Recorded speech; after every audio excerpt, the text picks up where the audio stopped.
Can you do something to combat online child exploitation?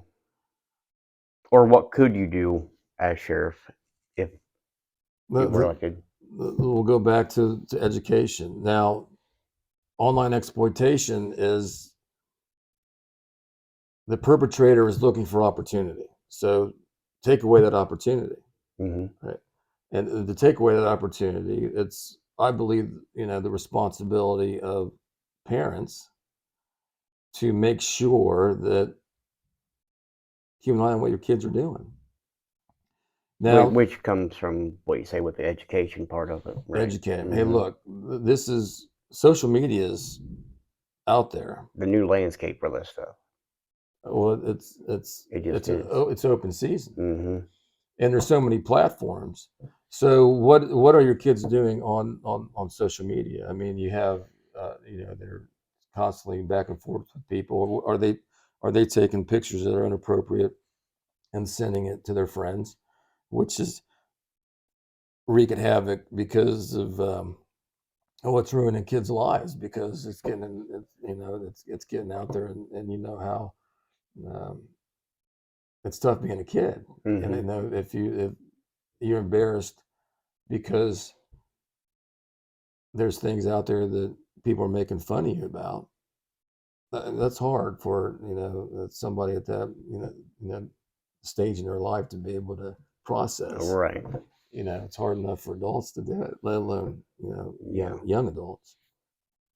So be cognizant of that as parents, but specifically to your question about child exploitation, whether it be on the level of peers doing it to each other, or if you have perpetrators out there that are like you see on To Catch a Predator, perhaps, and that's a real thing. So, common sense will come into play on the best way to combat that was, hey, what are you doing online? To your kid. Don't be afraid to get on their device with them respectfully, and you're not infringing on their privacy. They're your child. Now they might be upset about you doing that, but deep down inside, they're going to appreciate that. Hey, mom and dad love me. They care about me. They might be a pain in the butt by getting on. Now they're going to see that. I'm texting back and forth about how much I hate this teacher or whatever. But the bottom line is they're seeing, hey, you're not communicating with some person in Chicago that's 48 years old and is going to travel down here posing as somebody that's your age. Right. And you're going to meet up in some parking lot somewhere and then we're never going to see you again. I don't think so. I don't think a lot of people understand how much somebody will go through to meet with your child.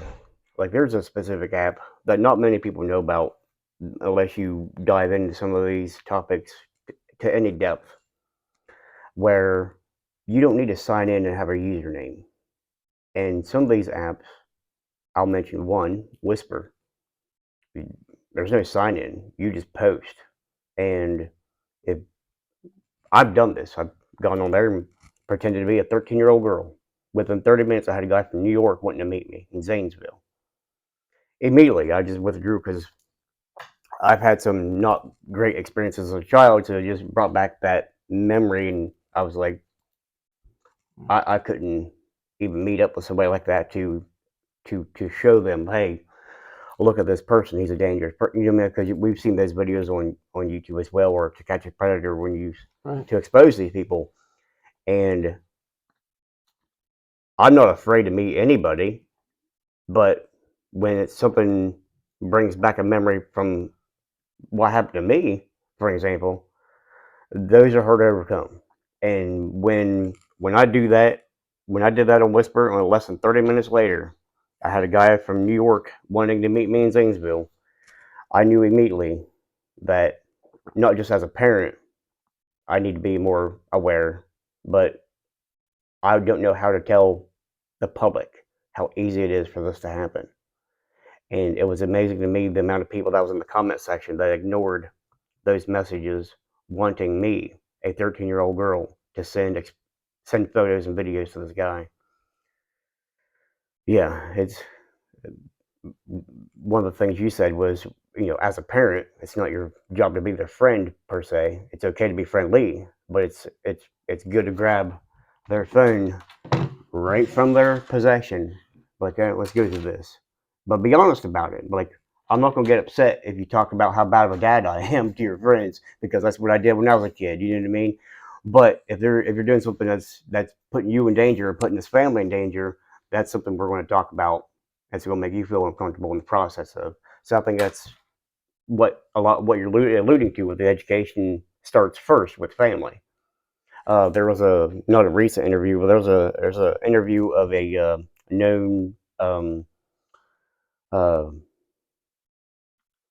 someone who's gone to prison for doing inappropriate things to children, right?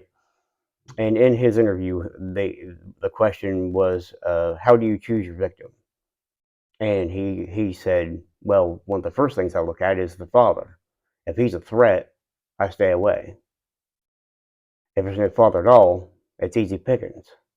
Wow. So it's not just the father's job, but it's a job of the father to be present, whether or not you're with your partner, right. But to be present around your children. Not just present as in I'm attending my child, but when you're there, you're there. You're like, hey, you touch my castle, it's gonna be war. That's a father, Sure. I think that's part of the education that you might be referring to, because that's Sure. how I view it. You go touch my family, you look at them wrong. I'm gonna say more than hello. Right. Yeah. Absolutely. And your children need to know that you care about them and that you will protect them. And they'll see that when Oh, there's no you grab question. their phone and you say, "Hey, let's look at this together." Right. Obviously, those are going to be things that's going to be embarrassing. Some of that may not be a problem. I'm not going to pick apart and be, that kind of thing. Yeah. Sure.